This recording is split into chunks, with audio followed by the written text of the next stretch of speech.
আসসালামু আলাইকুম, আমি হালিমা কিচেন ইনফরমেশনে আপনাদেরকে স্বাগতম। আমি আজকে আপনাদেরকে তৈরি করে দেখাবো দুটি ভিন্ন পদ্ধতিতে বেলের শরবত। চলুন দেখে নিই এটা কিভাবে তৈরি করতে হয়। একটা বেলকে ফাটিয়ে তার ভিতরের অংশটাকে বের করে তার থেকে বিচিটা আলাদা করে নিয়েছি। এই বেলটা দিয়ে আমি আপনাদেরকে দুটি পদ্ধতিতে বেলের শরবত তৈরি করে দেখাবো। চলুন প্রথম পদ্ধতিটি আমি একটি বেলের শরবত তৈরি করে দেখাচ্ছি। আমি একটা ব্লেন্ডারের মধ্যে আধা কাপ বেল দিয়ে দিচ্ছি আধা কাপ চিনি,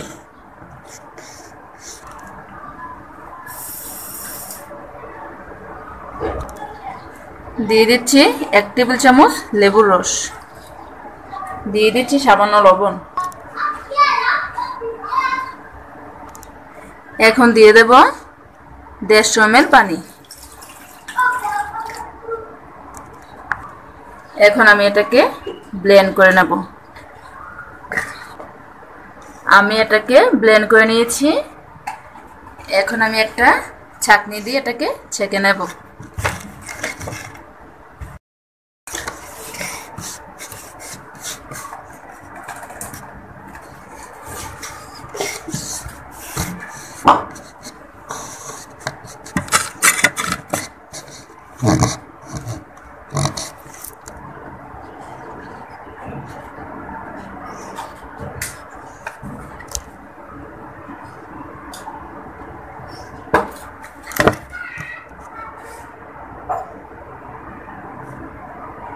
আমি এখন একটা গ্লাসের মধ্যে নিয়ে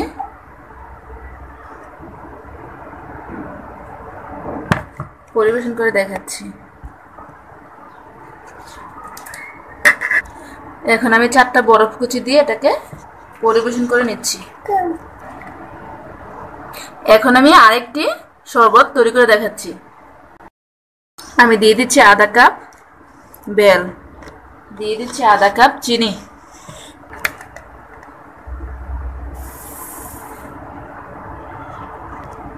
দিয়ে দিচ্ছি সামান্য লবণ,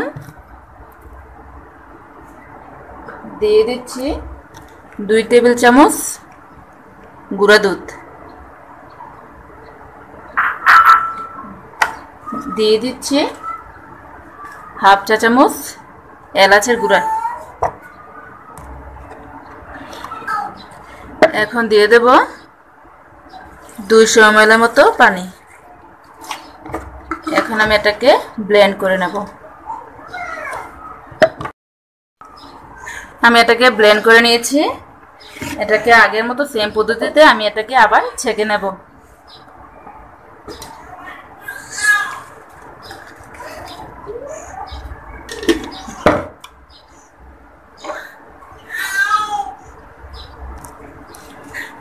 এখন আমি একটা গ্লাসের মধ্যে এটাকে পরিবেশন করে দেখাচ্ছি।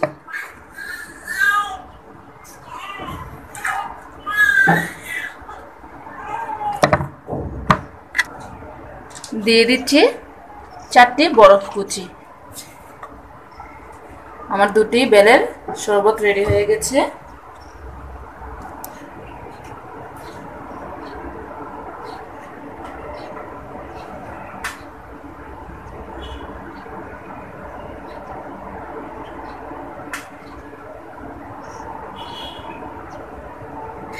দেখুন আমার দুটি বেলের শরবত একদম পারফেক্ট রেডি। দেখুন তৈরি হয়ে গেল আমার মজাদার দুটি বেলের শরবত। আশা করি আমার ভিডিওটি ভালো লেগেছে। আমার ভিডিওটি যদি ভালো লাগে থাকে তাহলে অবশ্যই আমার চ্যানেলটি সাবস্ক্রাইব করবেন, লাইক দিবেন আর পাশে থাকা বেল আইকনে ক্লিক করবেন নতুন নতুন ভিডিও করার জন্য। আজকের মতো বিদায় নিচ্ছি। আল্লাহ হাফেজ।